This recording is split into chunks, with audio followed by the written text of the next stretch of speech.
tanawin dito sa stock room, ma'am ha, kung naabang.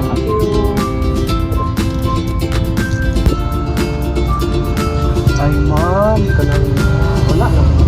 Wala ano, ma'am. Pero naku, ika-recommend mo, ma'am. Tsada dyan mo to. Okay. Lagi ni ma'am, o, ganun siya, ma'am. Ganun, ma'am, o, tanawa, ganun, ma'am. Alam ko, nice siya. Ganahan ko. Ganahan ka, na, ma'am? Yes. Pwede nang ma-fit dito sa fitting room lang.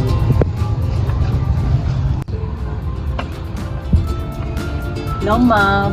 Total Hello. cost sa tanan.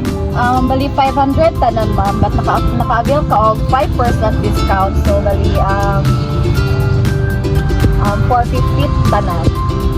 But if you want to avail our loyalty card ma'am, mag-add ka og isa ka item para mo siyang ma-avail. Mag-avail pa na, ma'am. Okay. Then kung ano din imong name there na name, address, and your contact number.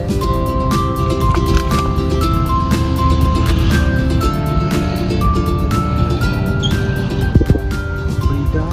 Kumusta itong customer din na dahil? Okay ra gyapon, nakabutang siya gi-purchase ng mga item na to din sa ato. Ate, dito sa matanda. Yes, yes ay. Hey, madam. Hi Madam Kent and Cheryl. I've heard a good comment from sa atong customer. So giganahan sila sa atong store kay nag-offer ta og alternative na mga products. Good job sa imo Kent kay bisan wala to ang stock, nag-offer ka og alternative na product para maka-avail siya.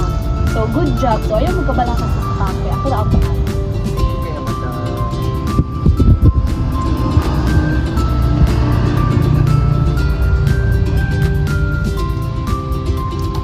Mga leksyon nga gipakita sa retail management sa roleplay naa ang customer service, customer retention, teamwork, inventory, sales, and sales technique. Sa customer service, ang paggiya o pag-assist sa customer. Sa customers retention, ang pagtarong sa customer sa pag-assist.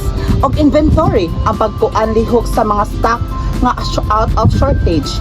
And lastly, we have teamwork sa management o teamwork sa employee o staff.